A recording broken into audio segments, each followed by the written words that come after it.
Yes, the screen is visible to you all. Yes, Yes. sir. No, yes, sir. Yeah, fine. Okay, then we will start with the today's session.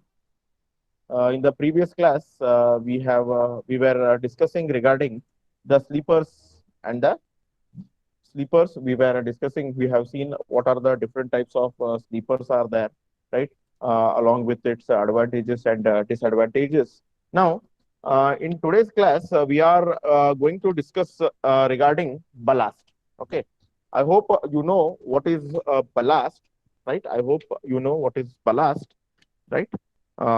We will be using this in our construction of the buildings also, but again, we are also going to use all these elements in our permanent way, that is rail or railway. We are going to use it. Okay, so let us first begin with. I will show you the picture of ballast first, right? So that you can, I think, all of you know that we are going to use the ballast on the railways. Okay. Now, these are the ballasts that we are going to use, right?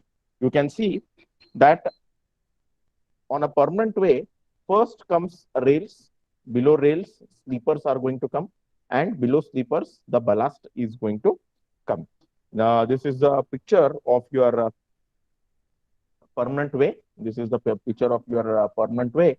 So you can see that why below railway the sleepers has been placed, and from the sleepers the load is going to be transmitted to the subgrade. Okay, so it is mainly what it is going to do is from the load, the axial load of the train, it is going to be shifted from the rails to the sleeper, from the sleeper to the ballast, and from the ballast to the subgrade, right? So that the load is going to be distributed from the rails to the to the ground level. It can be easily, it is going to be easily and evenly, it should be distributed. So that is the reason why we will be using all these materials in order to distribute the loads properly. Okay, now we will see what is a ballast. Okay, a ballast is nothing but it is a layer of broken stone or gravel or muram or any other gritty material. When we call it as a gritty, the sand is going to come in picture, and which is going to packed and around the sleeper for distributing the load from the sleeper to the formation. Formation is nothing but your subgrade, or that is from the sleepers. The load should be transmitted to the formation, and for providing the drainage as well as longitudinal and lateral stability to the track. That is the reason why we are going to provide these ballast on the permanent way. Okay, so here I'll repeat it once again. Ballast, why we are going to provide, it is a layer of broken stone, gravel, or muram, or any other gritty material placed and packed around sleepers for distributing the load from the sleepers to the formation, and to provide the proper drainage condition, which is giving the longitudinal and the lateral stability to the track in order to distribute the load, as well as in order to have the proper drainage condition, as well as the longitudinal and the to provide the longitudinal and the lateral stability to the track. We are going to provide this ballast. Okay, now we will see one by one what are the different functions of the ballast, right? What are the different functions of the ballast and why we need to provide these ballast at the permanent way. Okay, now we will see one by one. Okay, now it is going to provide the level and the hard bed for sleepers. Okay, it is going to provide the level and the hard bed for the sleepers. Okay, so when we were speaking regarding wherever there is a straight line, the gauge, your railway should be, or your rails should be at a proper level, right? And see, your railways or the rails will be continuously under vibrations, right? When the train is going to move, right, it is going to have the vibration, or it is going to have the movements.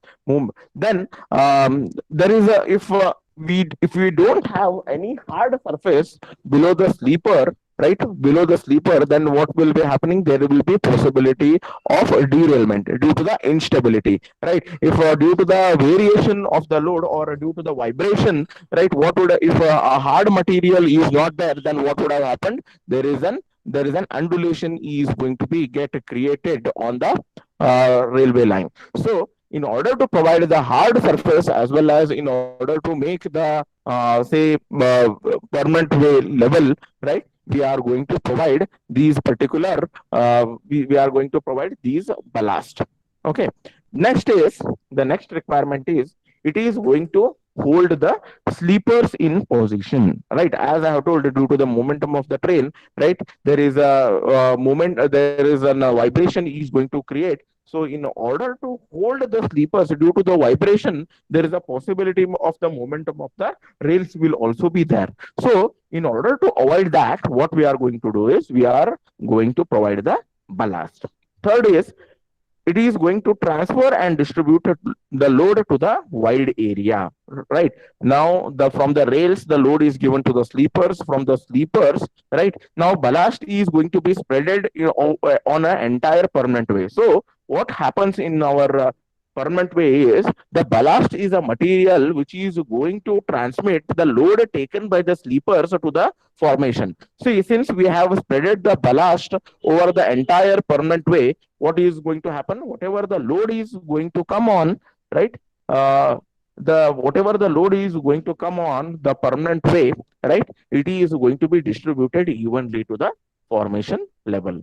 Next is it is going to provide the elasticity and the resilience to the track. It is going to provide the elasticity and the resilience to the track, and it is also going to provide the longitudinal and the lateral stability to the permanent way. It is also going to provide, since there are vibrations, there is a moving load will be there, so there will be continuously there will be movement is going to be developed. Due to those movements, what is going to happen, there will be lateral and longitudinal stresses is going to get developed. So in order to provide these lateral and lateral longitudinal and lateral stability, whatever the due to the momentum of the train, whatever the variations are going to occur in the form of load, so it is going to provide the stability to the track. And also it is going to provide the effective drainage. See, as these sleepers are going to be used with the ballast or broken stone, you know that all these will be creating a pores, right? Since if these ballast would have not been used, or instead of these ballast, if any some other material has been used, now they don't have the pores, right? Or the pores that which is going to be created by if any other packing material if you have added, if the pores is not there, then the drainage would have not been proper. So in order to avoid such condition, what we will be if we are going to provide these ballast or we are going to provide these broken stone, they are going to have the pores, and whatever the rain water whatever is coming on the railway track or a permanent way, it is going to be directly it is going to be drained into the ground. Okay, so it is going to provide the provide that effective drainage. Okay, next is it is going to maintain a level and an alignment of the track. Okay, this topic has been already covered. Next is we will see what are the basic requirement of the ballast, or the how the ballast should be. Okay, we will be seeing now how the ballast should be. Okay, now it should be tough and should not crumble under heavy loads, right? See, if we place the ballast which is not having much strength, now due to the variation of the load, if these are getting broken down or if breaks, what is going to happen again, there will be undulations is going to create on a railway track. It is why we are going to provide to a certain level on a track. So that is the reason why we will be using these ballasts, and if they are not strong, then the level will not be maintained and it is going to create a problem to the permanent way. Next is it should be cubical shape and angular shape with the sharp edges. It should have the cubical and the angular shape with the sharp edges it should have. Okay, next is it should be able to non-porous and non-water absorbent. It should not absorb any kind of water inside it, or else if it is continuously, if it is absorbing a water, it will become weaker. So it should not be porous, right? It should not be porous. It should be completely a non-porous material, and it should not absorb any kind of a water, and it is going to be more durable, right? Due to the better resistance. If it is a resistance to the water, then it will be more resistance. Okay. Then we will see, right? We are going to have, it should not make the track dusty or muddy, right? It should not, since it is a non-porous or a non-sticky material, right? Now, normally it doesn't make the permanent way sticky or muddy. Okay. Next, it should offer resistance to the abrasion and the weathering. It should offer the resistance to the abrasion and the wearing. Next one, it should not provide any chemical reaction, right? It should not produce any chemical reaction with the rails and the sleepers. See, this is an important aspect. If these ballast are reactive, right, then it is going to reduce the lifespan of those sleepers and the rails, right? Since your sleepers might be steel or cast iron, or your rails are made up of steel, right? Steel.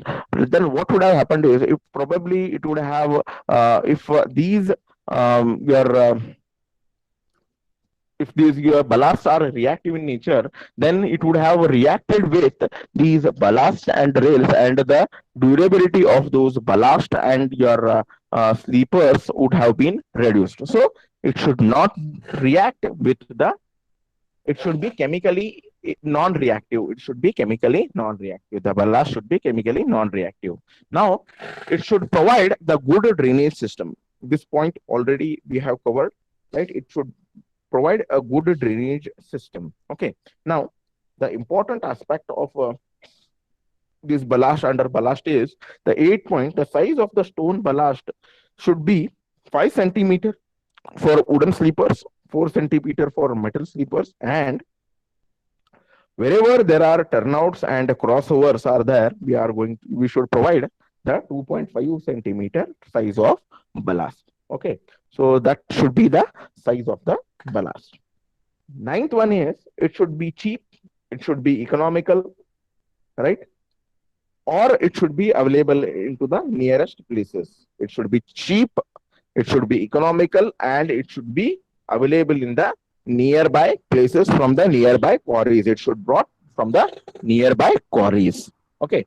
Next is, in short, the ballast should be in such a way that it should fill all the strength, cleanability, durability, economy, and the stability aspect. Then we can utilize these particular ballast as a say permanent way material. Okay, we will repeat in short.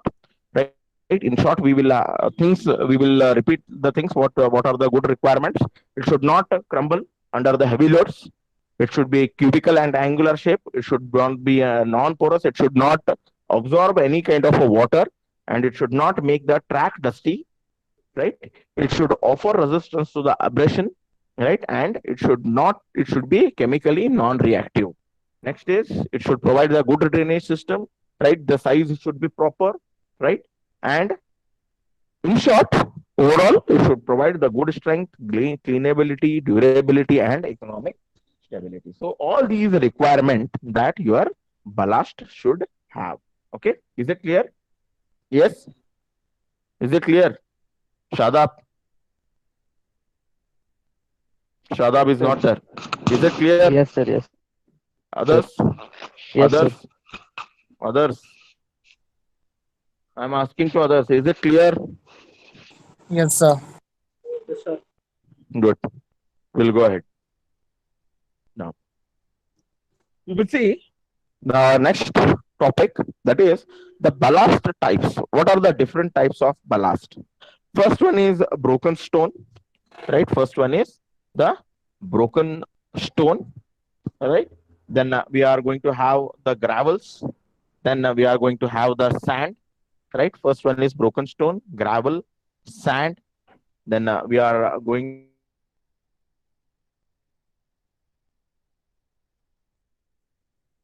have the soft aggregate and gravel. Next is, we are going to deal with the conker, right?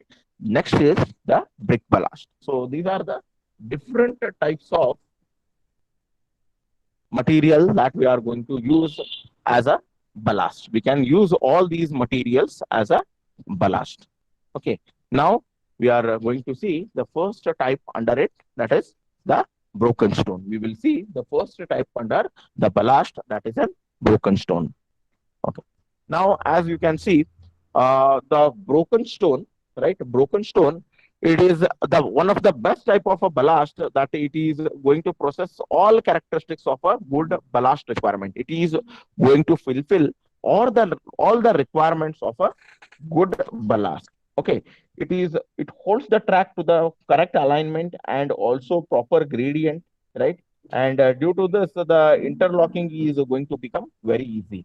Okay, it is going to hold the track in a proper alignment, and also it is going to provide the proper interlocking condition, and due to this there will be less problems whenever there are loads are going to come on the permanent way. There will be less changes in the say gauge, or the proper holding of the rails and sleepers in position will be there. So all these things will be there when we are going to use the broken stone. Okay, the stones which are non-porous, hard, do not flake, or it is on breaking, it should be used. The igneous rocks, here in the ballast type, we are going to use the igneous rocks such as granite, quartzite, and a trap, right? We will be using it as a ballast. Okay. Now, the type of ballast, it can be used for the high speed tracks. Okay. Now these granite, quartzite, or it can be used, right? The such igneous rocks, it can be used as an in the for the tracks with having the high speed. Wherever the trains are moving with the high speed, with there we are going to use it. And these broken stones are mostly, these are used in an Indian railways, right? These are going to be used in an Indian railways, and they are economical in a long run. Now we will see the next type, that is the gravel. Okay, there is another type, right? There is a gravel. Gravel is the second best material that can be used as a ballast. It can be obtained from the riverbeds or from the gravel pits, right? Which is going to have the smooth, rounded fragments, right?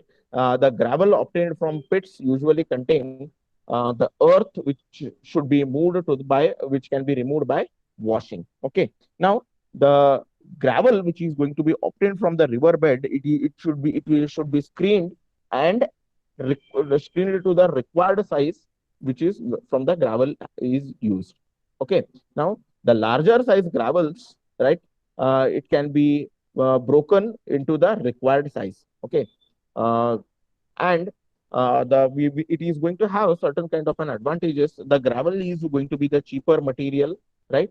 Gravel is going to be the cheaper material, and it is going to have the proper drainage. Then it holds the track at a proper alignment, right? And also it is going to it can be it holds the track to the correct alignment. Okay. Now it is also having some of the disadvantages. Okay, it requires a screening. As I have told, it requires a screening before it can be utilized. Now, it is gravel obtained from pits require washing, right? As I have told, it requires obtained from the pit, it requires the washing, and gravel easily rolls down due to the vibration. So, since it is going to have the smoother surfaces, it can be easily broken down to the vibration. Next is we are going to see the next type of ballast, that is we can use the sand also as a ballast material. So we will see how the sand is going to be used. Now, sand is reasonably a good material for the ballast. Coarse sand is generally preferred as compared to the fine sand for the ballast. Okay, it is suitable for the packing the pot sleepers. Now we have seen the pot sleepers, so it is suitable for packing the pot type of a sleepers. It is usually used in an unimportant tracks. It is going to be used in an unimportant track. Okay. Now, the certain kind of an advantages it is going to have. It is the cheap material, and it is going to provide the good drainage.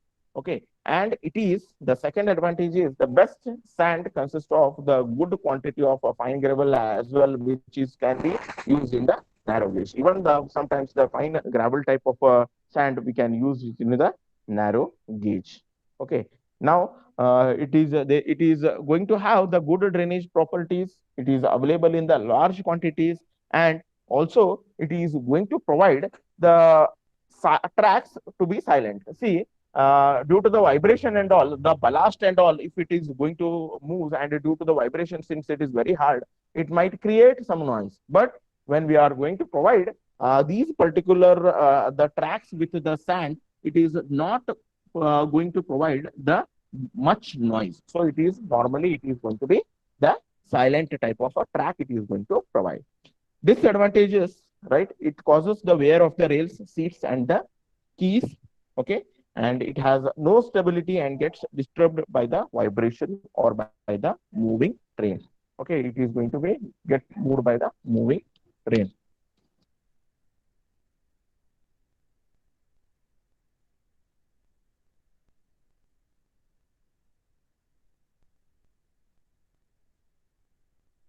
Okay, next is we will see the next type. See, this is how the sand is going to be laid on a railway line, okay, as a ballast material. This is how we are going to use the sand. Next is we will cover the next type, that is the blast furnace slag. Okay, we will be covering the blast furnace slag. Okay, it is a waste product which is going to be obtained. As you know, what is blast furnace slag? Slag is a waste. It is a waste product obtained from the blast furnace of the steel industry, and it is going to have a higher grade of the slag is going to fulfill the all characteristics of a good ballast. Any ordinary say slag, it cannot fulfill the requirement of a good ballast. Only the higher grade of the slag can be fulfilled. It fulfills the requirement of a higher requirement of your the ballast. Okay. Now, you what are the requirements? You already know it. What are the requirement of a good ballast? You already know. Now, it is used in yards and sidings. Okay. It is used as an initial ballast in a new construction, and it is cheap and easily available. But since it is say it is a slag, right, and it is produced as a byproduct of our industry, right, it may be corrosive and it may be harmful for the steel. Okay, and it is going to have some of the disadvantages. It is not available in a large quantity, and the spreading of the material of the formation level is a bit difficult, and as well as it is corrosive. That is the disadvantage that we are going to have with this kind of a ballast type. And next is we will be using the muram. Okay, it is a soft aggregate and it is a result of a decomposition of a laterite and has a red and sometimes a yellow color. Okay, you know already muram also we are going to use in an construction, right? Also used as a blanketing material on a black cotton soil. Muram can be also be utilized as a the blanketing material on a black cotton soil for stability, for providing the stability. Next is cheap and easily available, but it may be corrosive in nature. But it may be corrosive in the nature, and it may be harmful for the steels and the fittings. It may be corrosive, and due to this, the rusting may be possible. So that is one of the disadvantage that this particular muram is going to have. See in picture, you can see the blast furnace slag, how it is going to look alike. Okay. Next is we will be having some another type is we are going to have the conker. Conker can be also be utilized as a your packing material, or it can be used as a ballast, right? In case of your railway track, it is a natural material which is going to be prepared, which lime is going to be prepared. Okay, conker we also can utilize. It is cheaper in advantages that we are going to have is it is cheaper and it is having the good drainage property. The disadvantage of a conker is it is soft, crumbles, and it is going to provide it is going to be powdered under a traffic load, and it is going to be corrosive in a say in it is going to corrosive. Okay.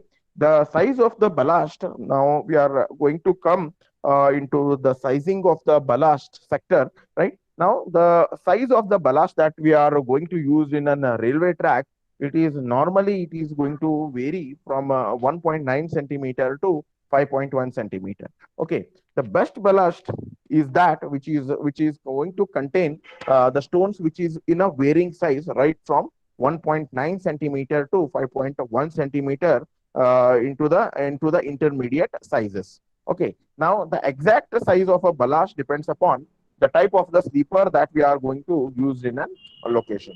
Now, first type is the ballast. As I have told in the previous slides, the ballast for a wooden sleeper we are going to use is 5.1 centimeter. Okay, the ballast for a wooden sleeper we are going to use it with having the size of 5.1 centimeter.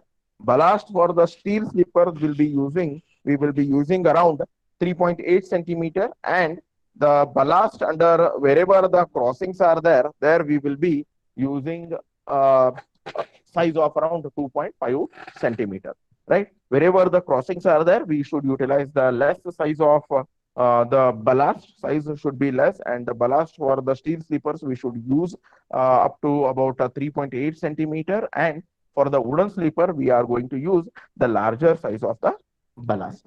Okay, so these are the different sizes of the ballast that we are going to use. Now, this is how we are going to lay down the ballast. Okay, this is how we are going to use the lay down the ballast. Okay, now the section of the ballast consists of a depth of the ballast under the sleeper. So this is here we are going to use the ballast. This is rail. Below this we are going to provide the sleeper, and below this we are going to provide the ballast. Okay, the depth of the ballast under sleeper is an important factor which is going to have which is going to create an important factor in the load bearing capacity, and the load is going to be uniformly distributed. See, this rail is going to take the direct load of the axle wheel. Then the load which is going to come on the rail, it is going to be distributed to these sleepers, right? These sleepers. From those sleepers, again, you can see that the ballast has covered the large area. So whatever the load is coming on these sleepers, it is going to be get evenly distributed on these ballast. Okay. Now, the width of the ballast layer is also important in the tracks. Okay, and here they have told how much should be the width of these the ballast wherever we are going to lay it. How much should be the width of the ballast? They have shown it. So 3.35 meter for the broad gauge, 2.25 meter for the meter gauge. There should be the width of the ballast, and it should be 1.83 meter for the narrow gauge. So this should be the width of the ballast. Okay, and also we will see how the ballast depth should vary. Right, the minimum depth of the ballast should be one half center to center spacing of these sleepers, and for the sleeper spacing 65 centimeter, and width of the sleeper is 25 centimeter, which means the ballast should be around 20 centimeter depth. Okay, so this is how the ballast formation should be there. So depth normally we will be we how below the your sleepers, right? It should be placed like this. This is the width of the sleeper, right? This is how the width of the sleepers is going to be. This is particularly we are going to use it with the tie bars. These sleepers, the picture it is going to show is it is with the sleepers with the tie bars. So below such kind of a sleepers, wherever in a single railway we are going to provide the two sleepers. So below the your below the sleeper, right? This is how the distribution of the ballast should be, right? Wherever below the your sleepers, the high concentration of the highest concentration of the ballast should be there below the sleepers. Next is now how we will be seeing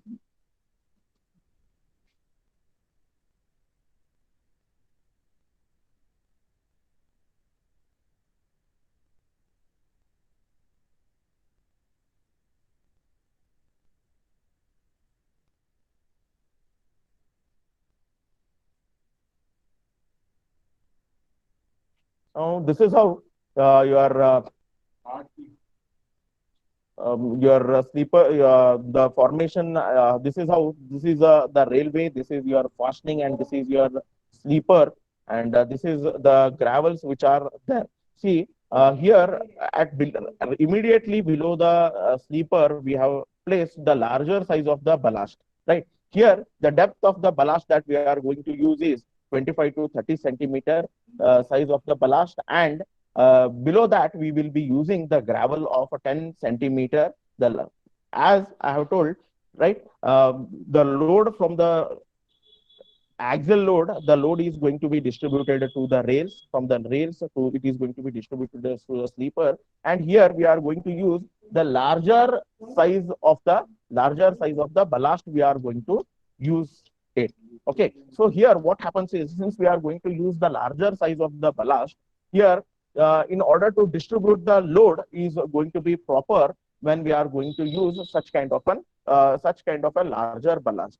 From the larger ballast, here we are going to use the smaller quantity of ballast, and with the lesser depth, what is going to happen? The maximum quantity of the load is going to be, or the major load is taken by these gravels, and later on, the load is going to be get reduced. The load distribution has been reduced, and we are going to give it to the smaller gravels. And from these smaller gravels, the load is going to be distributed to the soil. So this is how the load distribution is going to happen in case of our rails. Just a minute, I'll be back.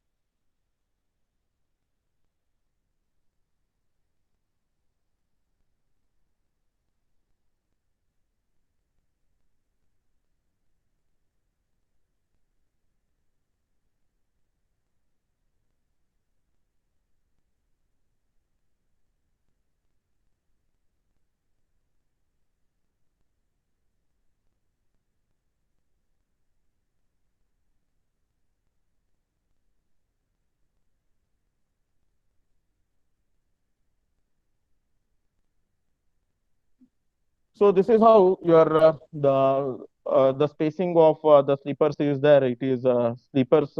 The distance between the two sleepers is 0.6 meter, and 25 to 30 centimeter below the sleepers. The ballast should be the greater size of the ballast is going to be placed, and then below that, a 10 centimeter size of a gravel has been placed, and then the distributed to the subgrade. Okay, so this is how it is going to deal with the ballast. Okay, you have any doubt? You can meanwhile you can ask.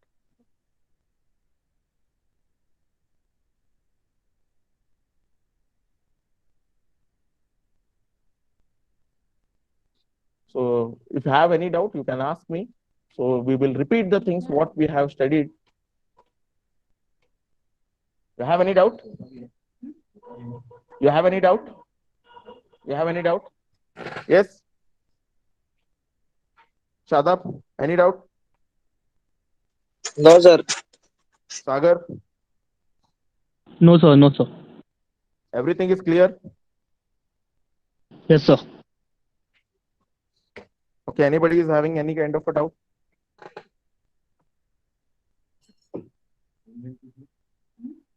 Yes, any doubts? Any doubts? Okay, so we'll repeat the things what we have studied in this particular class. We have seen what is ballast, where it is going to be used.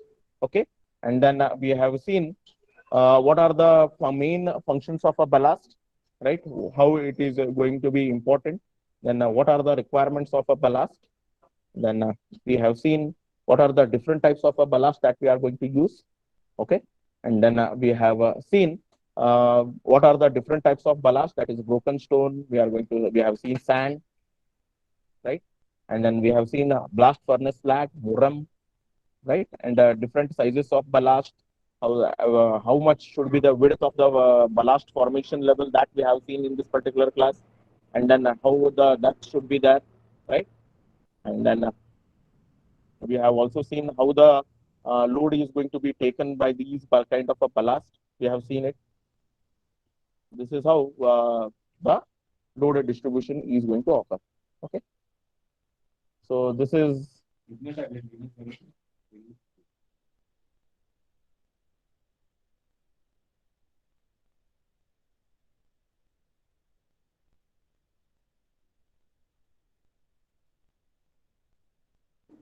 So this is how your rails will look like, permanent way will look like.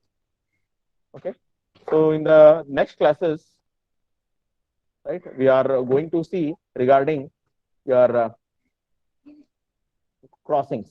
We are going to see the track fittings and the crossings that we call it as a fixtures. We are going to see the different kinds of fixtures that we are going to see in the next class. So fixtures, wherever there is an joints are there in a rail, in order to contact between the two rails or in order to have the continuity of the rail, we will be using these kind of fixtures in order to provide the continuities. In that, we are going to see regarding fish plates, we are going to see regarding the bolts, spikes, right?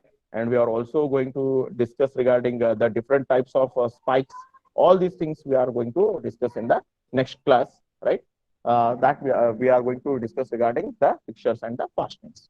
Okay, do you have any doubt? You have any doubt? Yes? Any doubt? Shall we end the session? Yes? Yes, sir. If you have any doubt, you can ask, or else we will end the session over here. The speed is okay? Speed? Yes, sir. Others? Only Sagar is replying, others? Yes, Yes, sir. sir. Okay, sir. Yes, sir. Everything is clear? Yes, sir. Clear? Yes, Clear? sir. Fine. Okay, we'll end the session now. We'll end the session? Yes, sir. Yes, sir. Okay.